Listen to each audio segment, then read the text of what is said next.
Today's episode is brought to you by DeSanto Propane. DeSanto Propane is 4 generations strong as a trustworthy family-owned business with unmatched customer service. Go online at DeSantoPropane.com for more info or call toll-free at 1-800-752-4574. Since 1937, the difference has been DeSanto Propane.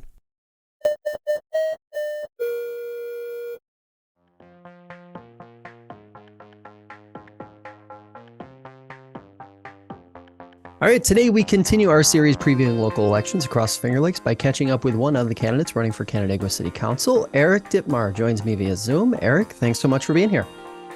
Yeah, thanks for having me. I appreciate it. So let's get the easy question out of the way first. Why are you running? Well, so I'm currently on Canandaigua City Council.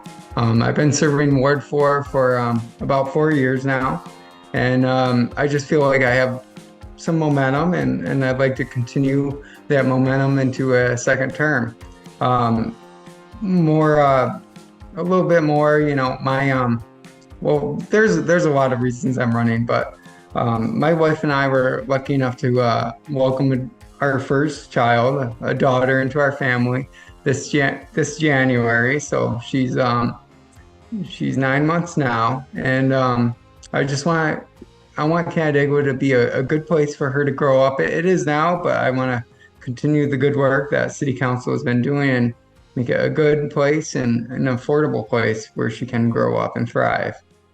So first of all, congratulations. And Thank second you. of all, what stands out to you from the first 4 years? There's a lot from the first 4 years. I'll kind of do the good and then the bad. The good, I feel like environmental initiatives, that was one of the main reasons I ran. And we've been able to accomplish quite a few environmental initiatives since I've been here. We've commissioned a really big environmental study that will guide our decision making in the future. That was quite a feat. It took once we got going, it took a good year of inventory and analysis. And I just feel like a lot of different environmental aspects, protecting the lake, cleaning up our grid, we've made a lot of progress with.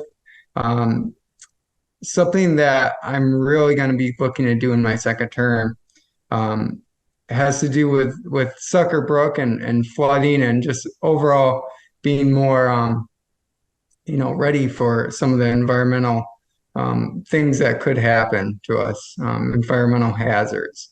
I live on West Gibson Street, so I was right in the midst of the flooding with my neighbors. I was one of the lucky ones. It didn't get up to my windows, but it was coming in through the walls. But all of my neighbors, my neighbor and all the way to Pearl Street, they had a good 4 to 5 feet of water in the basement. So,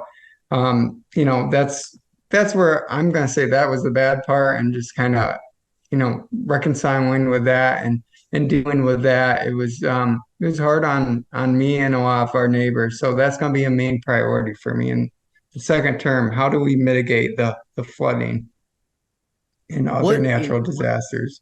Yeah, I was going to say that's infrastructure, and infrastructure is always a complex issue. Partly because the solutions usually take time, and also they're expensive, usually. When it comes to the type of flooding that Canandaigua saw this past summer, storm-related flooding, obviously more of those extreme weather events are expected to happen. The frequency of them happen more frequently. So how would you like to see City Council approach the infrastructure issues that led to that? And is there a limit to what the city can actually do to, prevent unfortunate things from happening when we're talking about extreme weather events?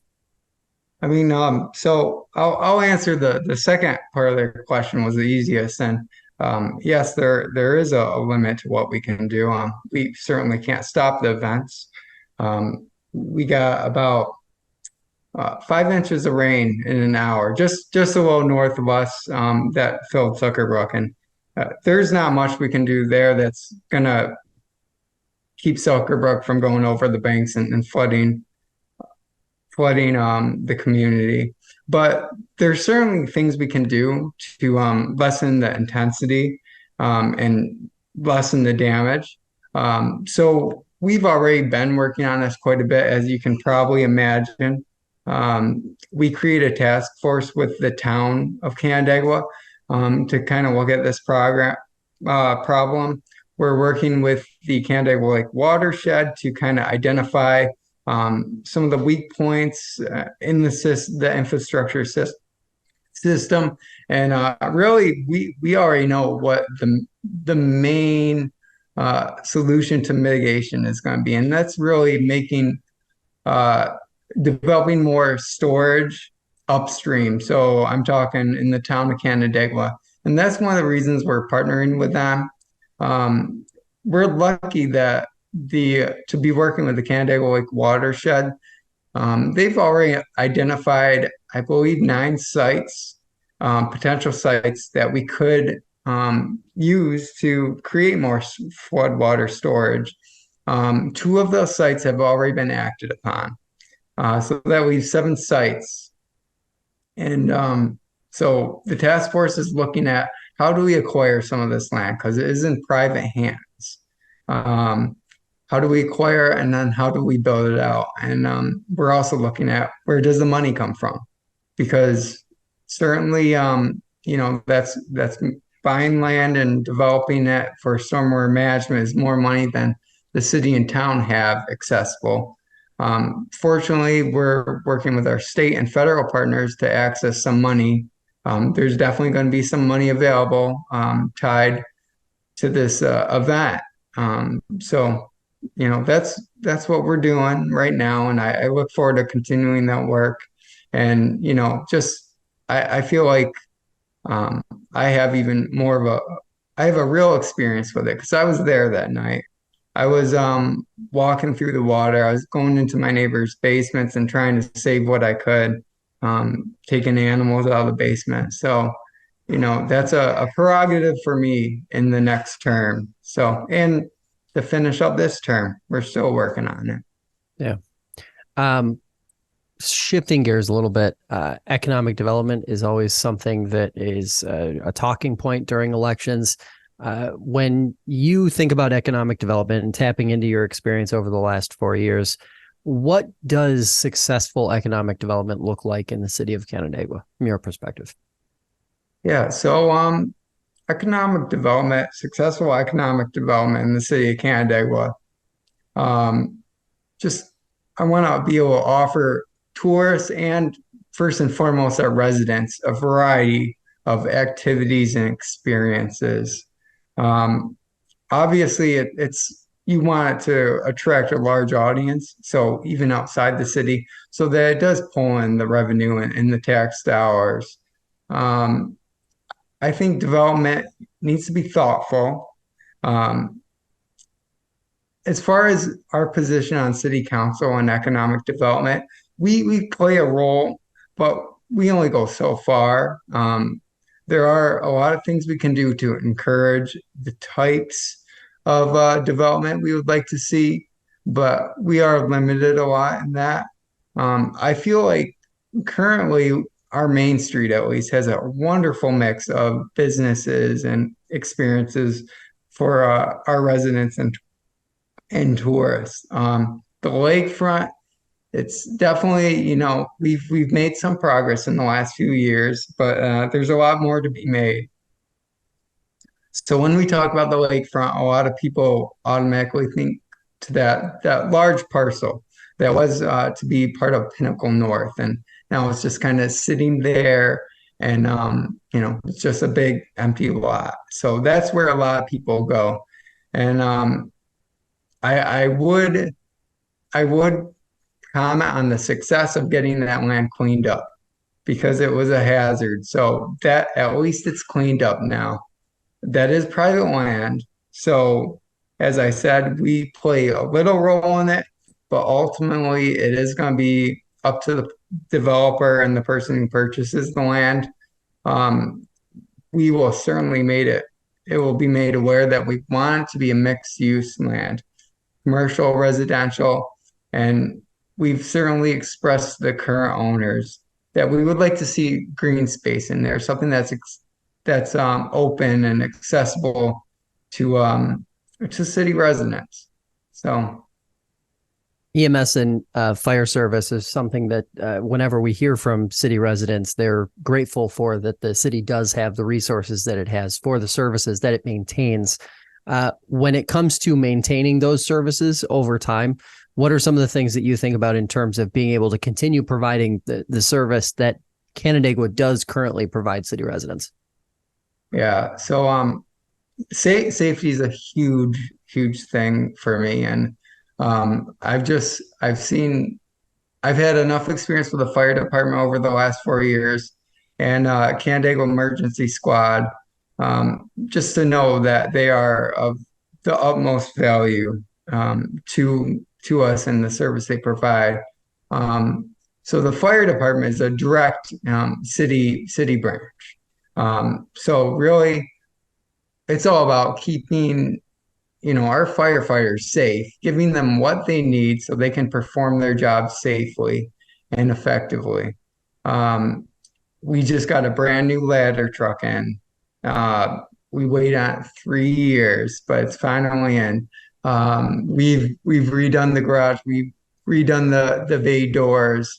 We're really doing our best to make sure that they're up to date and they're ready to come to service when called, and obviously safety, keeping them safe and fully staffed is one of my top priorities. Canandaigua Emergency Squad, while that's not a direct branch of the city government, they're a private organization. I definitely support them in their venture. We've recently entered into a municipal agreement with them to service their ambulances and some of their other emergency vehicles. And we just do a general shop rate for them, which they were just finding it so expensive or they were finding it just hard to find anyone to work on their equipment. So we do what we can to support them too. But of course, that's limited because they are a private company. But we definitely do work closely with them because when you have an emergency, you're gonna see firemen arrive. You're gonna see Canandaigua Emergency Squad arrive. So we maintain a good working relationship with them. Those relationships are super important, especially when we're talking about intergovernment relationships between different governments and different levels of government. Mm-hmm. Shared services is something that many Yes. believe are going to be crucial to maintaining these different communities across the region. I'm curious how you think Canandaigua, the city of Canandaigua, fits into some of the shared services talks that seem to come up on an annual basis with some of your smaller, more rural neighbors. Yeah, that's a great question, and that's something where it's hard to imagine for the normal person to the extent of shared services that we offer and that we can work with other municipalities. I'm just thinking about, so to go back to it, the fire department. We don't only service the city, we service a large portion of the town of Canandaigua. So we have to figure out what's fair, what's equitable to provide this service to Canandaigua that's going to help our department while giving them a top-notch service. Another item we just completed a new water contract because, as you know, we're lucky enough with the lake, and the city of Canandaigua runs the water treatment facility, and we provide water to the town of Canandaigua, to Farmington, to Richmond, to multiple municipalities. So once again, it goes back to fair and equitable. How do we be fair and equitable so that we can maintain our facilities and we can provide top-notch water to these other conveyors and people? And yeah, building that relationship. So, It's all about relationships. How can we work with the town of Canandaigua to provide shared services to residents, whether it's like looking at the parks in the town or the parks in Canandaigua, summer programs. I know in the past we have shared summer programs, so it's definitely an important role.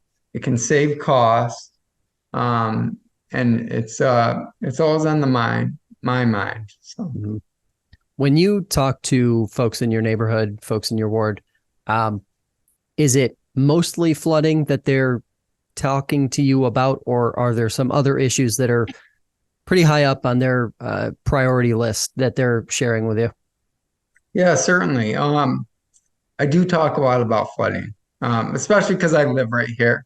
Right. Yeah. But I've been, knocking on doors quite a bit throughout my ward. And something that comes up over and over again is just affordability of Canandaigua. Um, and I think it's a problem everywhere. I mean, you see inflation, everything costs more, right? Um, but people look at the taxes and they're like, man, everything's costing so much. We really can't afford to pay more in taxes, which, I agree. And I want to maintain our services. And I think I'm going into budget season next month.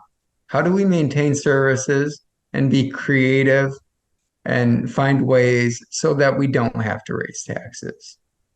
That's my main priority because even though the city tax rate is negligible in the whole mix of it, Yeah. I think we're about $7 per 1,000 assessed, 750, I think, which is the second lowest tax rate for a city in New York State. But um, we're around there. I don't want to go higher. How can we keep it at zero? How can we keep it at zero without taking away services? So that's kind of the puzzle that I think I'm going to really be looking at next month, and I think a lot of my colleagues are. But to answer your question, that's the next biggest thing, Yeah. affordability. How Yeah. can we make Canandaigua an affordable place where young families can come and live? Can't have a conversation about that, about young families, without talking about housing, whether we're talking about median housing stock availability, rent prices, or senior housing for older folks. All three are major issues across the region.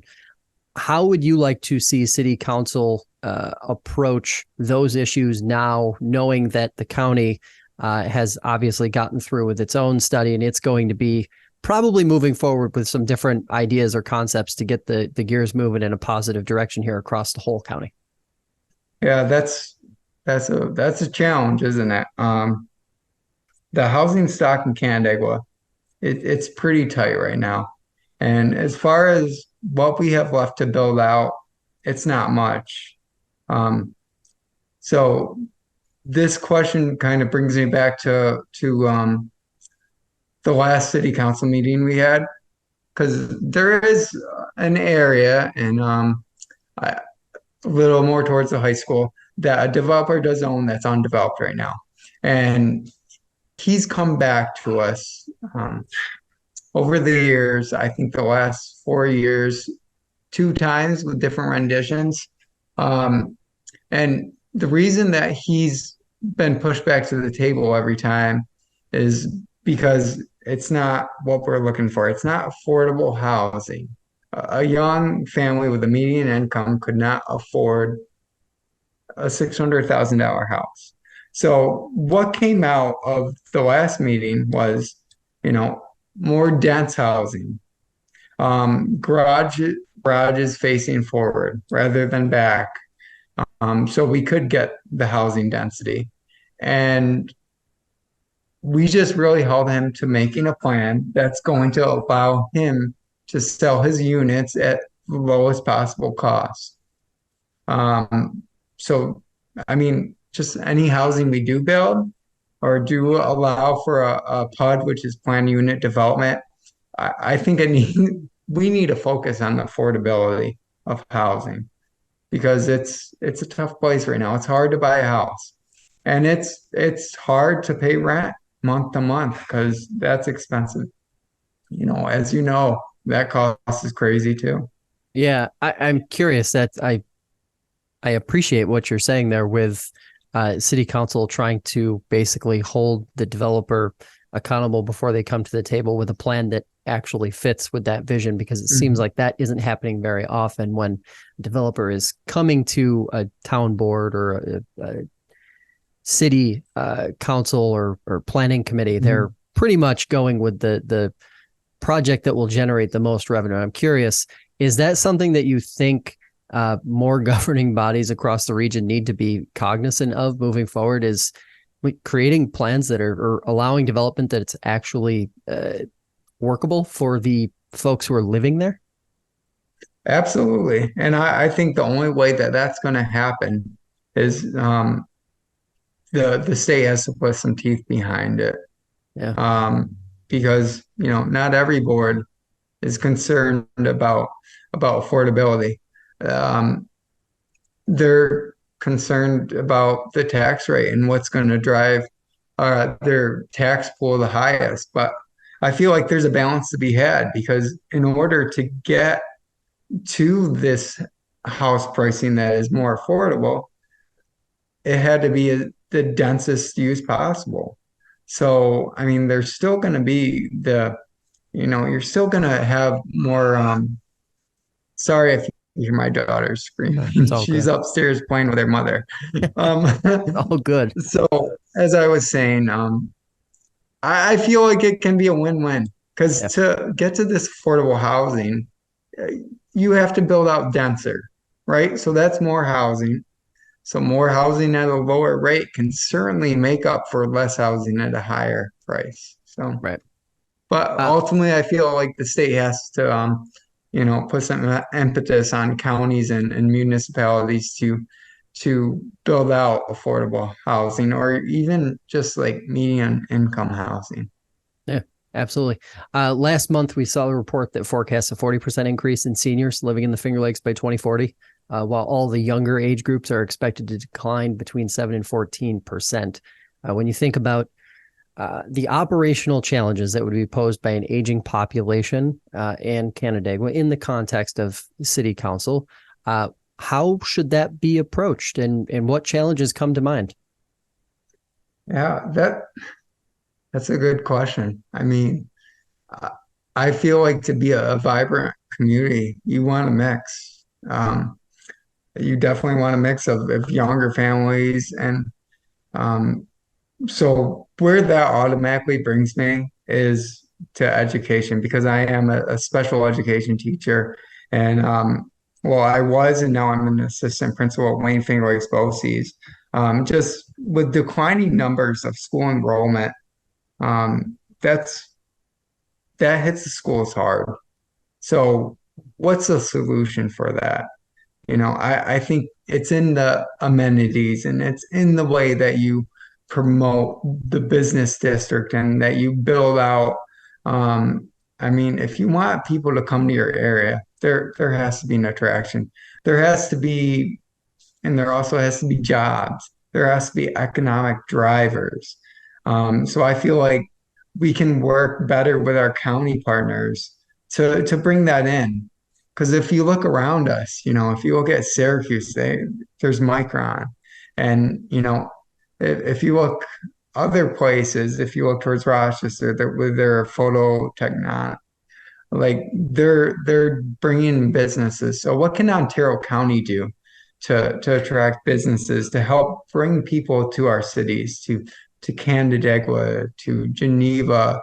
Um, so I think that's going to be a bigger solution that requires us to work with our county partners. Absolutely makes sense. Last question for you. Where can folks learn more about your campaign? All right. So if you're in Ward 4, I'll be knocking on your door. Um, and if I haven't already. And you can go on Facebook to elect Eric for Ward 4. And then just if you go on to the city website, my contact information is there. And if you have any questions, I really encourage people to just send me an email, give me a call. I'm more than happy to talk to people because That's one of the reasons I joined.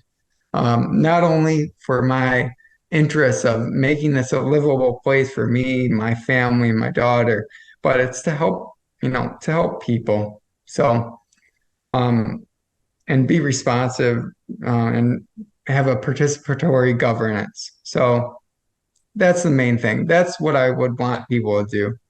Just contact me. So, Okay. Eric, appreciate the time. Thanks so much for taking it today. yeah, thank you. That'll do it for this edition of FLX Today. If you'd like to hear more conversations like this one, check out the show on your favorite podcast platform or subscribe to the FingerLakes1.com YouTube channel. Have a great day, and we will see you next time.